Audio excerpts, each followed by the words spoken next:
Guys, right, so there's some weird field art that has arrived.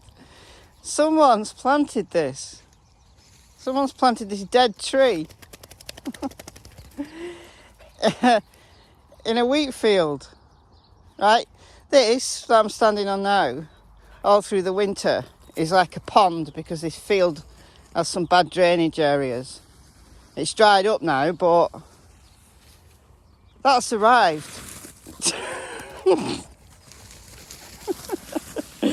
You've heard of crop circles before, and now you've got a field art.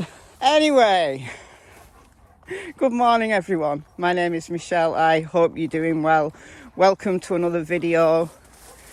I forgot my fancy pants microphone this morning, so I'm using my phone mic. So if you hear background noise and wind, well, that's what it is.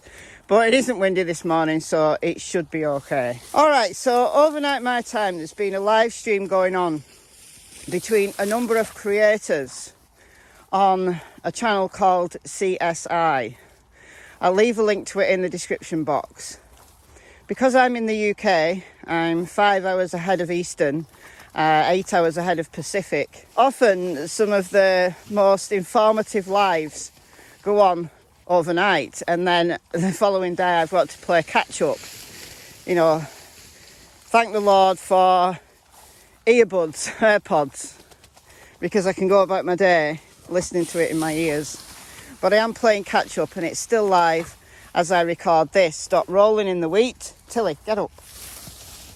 But CSI is a channel that I've heard of but I've not watched before. And the creators on there are creators that over the last few months have not always got along. But they're now starting to come together to share information. And I've appealed for that for the longest time. I've always been the kind of person that watches all sides of the fence. Creating divisions, creating cliques is a problem when you've got X creators got this amount of information, Y creators got this amount of information. And if they're at loggerheads, they don't get along, they don't share that information. So I think it's brilliant that creators are coming together to share their information. And I stand alone, I don't go on panels. I share information in my Facebook group. So if there's creators in there, then they are very welcome to take any information that I put in that Facebook group. Very, very welcome. You're very welcome to share any information that I put on YouTube. Because I use information from creators because it's about coming together and using information that each of us has got and disseminating that information in a way that makes sense to people. You know, I've shared information that Cracking Cases have found, that Scott H has found, that plenty of other, Ziggy has found, plenty of creators. But it's interesting that as creators have been coming together, Jodisue has been getting more and more irate. Now, I used to watch Jodisue's channel. I've not watched it now for a while because I don't want to hear her rants about me and I'm not interested, as I've said in a previous video. I took a break from Summer Wells yesterday to talk about Dylan Ealer from Nova Scotia, Canada, who's been missing now for 2 years. I think it's healthy for me to take a break. I think some of my audience want me to talk about other things. I mean, I've got a raft of other cases that I've talked about, but people seem to focus on the Summer Wells, think I'm a Summer Wells channel. I've discussed that before. It's a shame. I feel sad that people fixate on just one case when I cover a wide range of them, but so be it. But for the next 2 days, today and tomorrow, I'm going to be discussing that live stream. It's still live as I'm going on, so I'm going to watch it in its totality today and then pick out important bits that I think are relevant tomorrow. So it'll be a longer video tomorrow. But for today, I want to remind you of some things that I've said in the past. A while ago now, I made a video about DV, domestic violence, and relationship conflict from a psychological perspective. I discussed the psychological literature that has developed since the 1990s, which highlights two forms of DV, two different forms of DV. And this is well known in the psychological literature. This has got a wealth of research behind it. There are some criticisms of it, but broadly speaking, psychologists agree that there are two different forms of DV. The first one has become known as intimate terrorism, and this is where, within a family setting, there's one perpetrator. Usually the man, but not always, not exclusively, but who absolutely dominates that family. That every other member of the family is scared of him or her, and all the violence and the conflict that goes on within that relationship is delivered by one person, and the others in that family, including children, live in terror. But there's another form of DV that is more common. In fact, the name used to be called common couple violence. That name has been changed now to situational couple violence. The idea being that once a family is in conflict, once a family, it could be sparked by financial issues or affairs. There's a whole range of things that can spark conflict within families. All relationships go through bad patches, right? But not all of them become violent.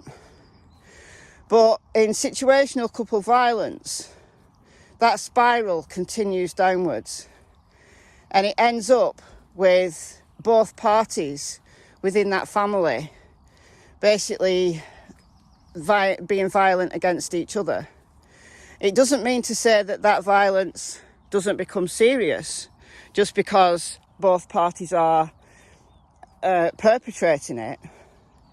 It also doesn't mean that one or both parties can become very scared and very troubled, and that situation can become serious and in some cases life-threatening. So when I made that video, I actually had Don and Candice in mind.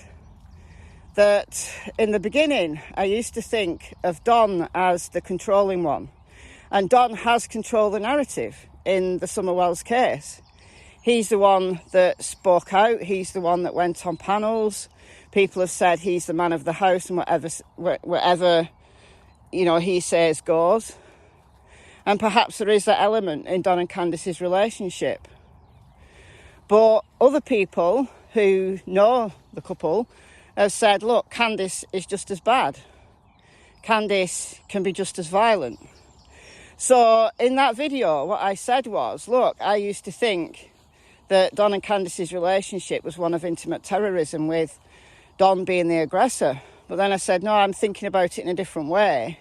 Actually, we've got a really toxic relationship here. We've heard it, we've seen it written in a police report. So I concluded that, looking at the psychological research in relation to DV, it's most likely that Don and Candice's relationship is more one akin to situational couple violence than it is intimate terrorism. But now I'm looking at Jodisue. All the way through this case, since I became aware of who Jodisue was and the information that she was putting out, I considered her a witness rather than a person of interest, but we have got to look at everybody. Jodisue is somebody, a neighbour. She lived on the opposing hill at the beginning of the Ben Hill Hollow at the time Summer disappeared, 125 Ben Hill Road. She lived there with her then partner Andy and their two children.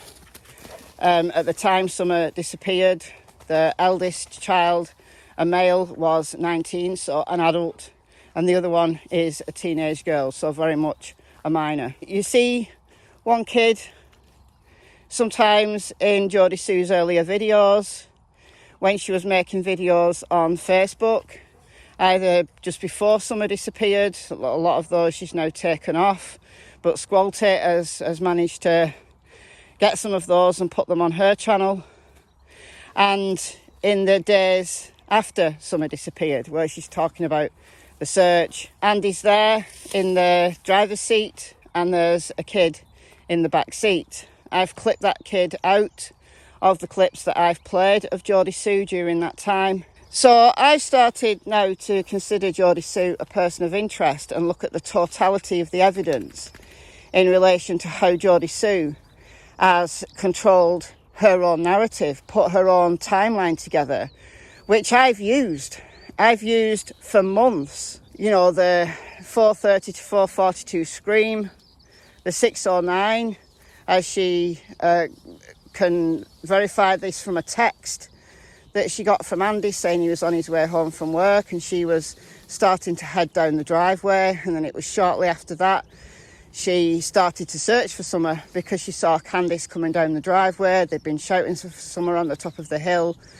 and she started to search. She searched the creek, allegedly with another neighbour. Don arrived just about 7ish, just after. The police started to arrive just after 7. And that's the timeline that I've always used. Now, that timeline of Don arriving, the police arriving, I think that is set in stone.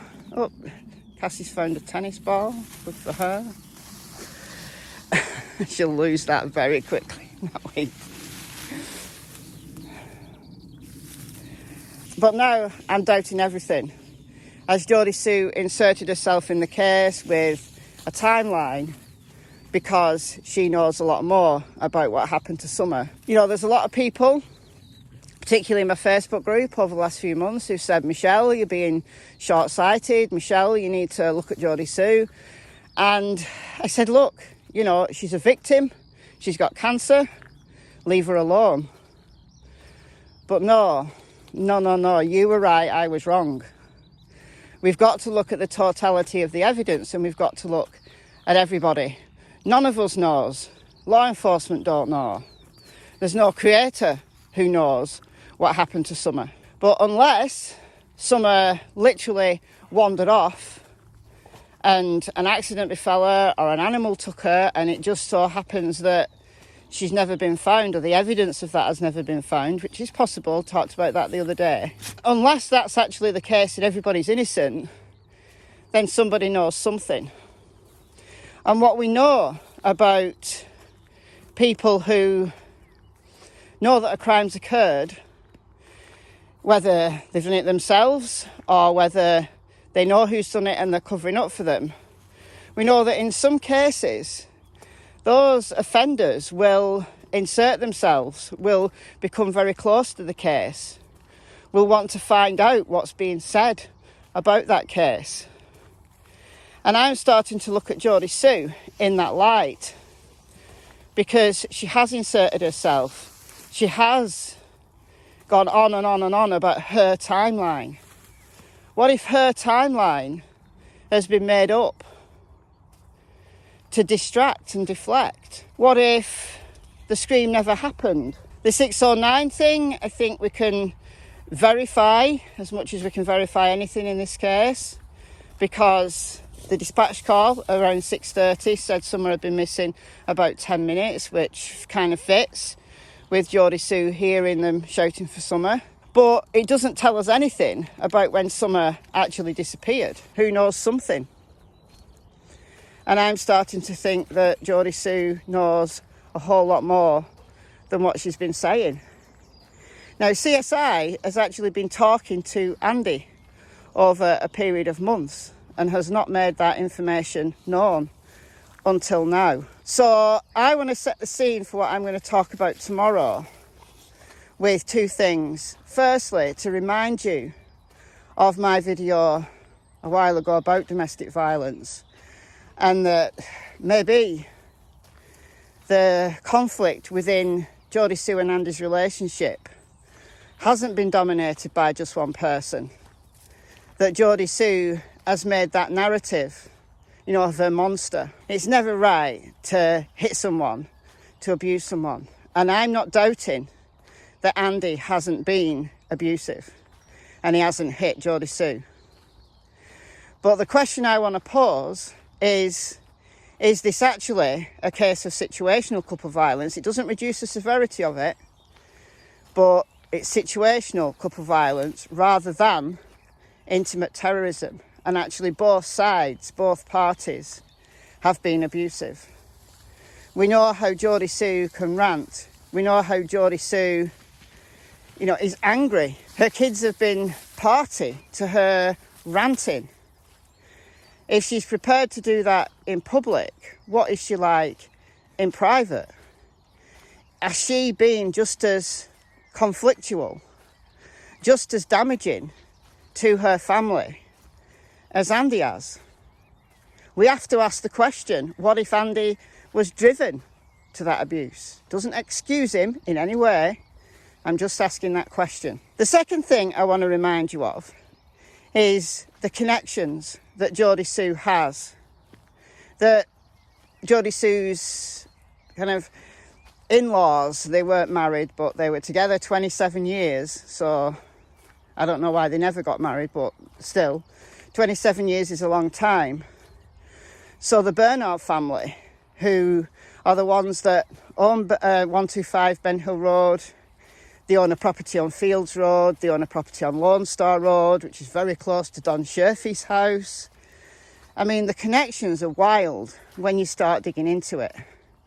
The Bernard family are related to the Lights, the Dykes, the Barretts, the Morlocks, and others who've owned that land, the Goads, who've owned that land, the Hills.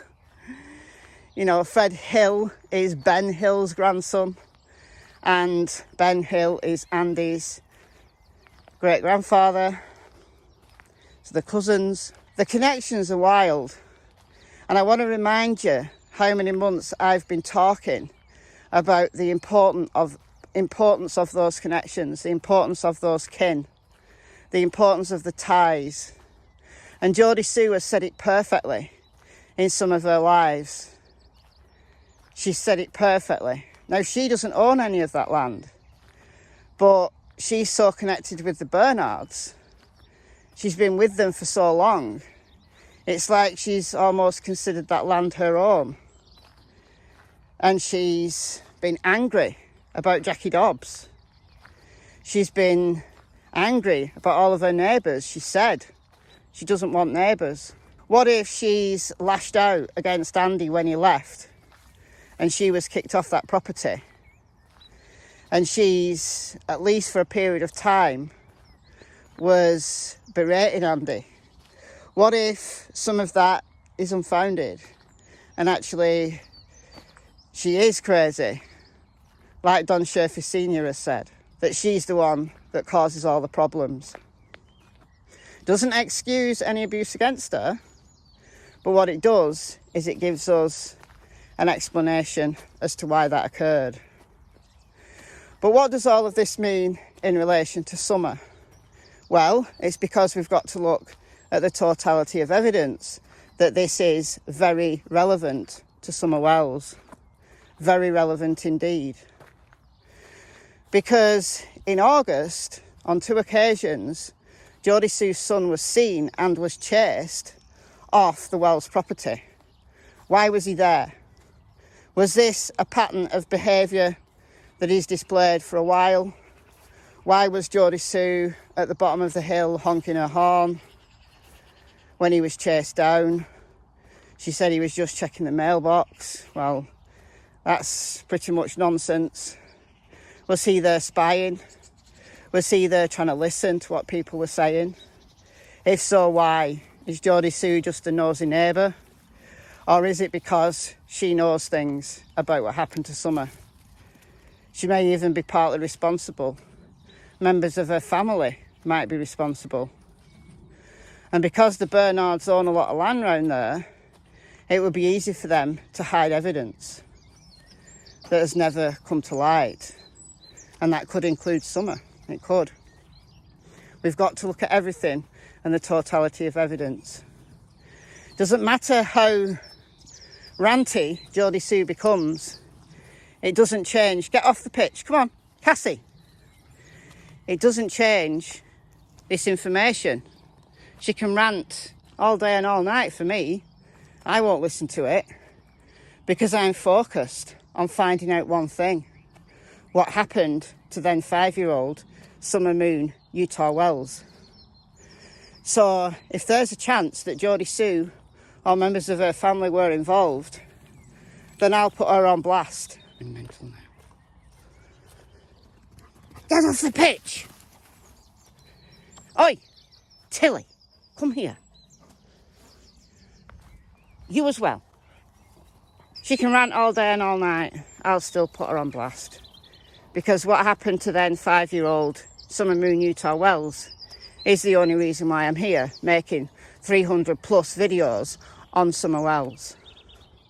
The connections that she has, that the Bernards have, are crazy. I want to leave you with this little factoid that I found just by accident, looking through some of the genealogy that I've been collecting on the goads, the hills, the lights over the last few months.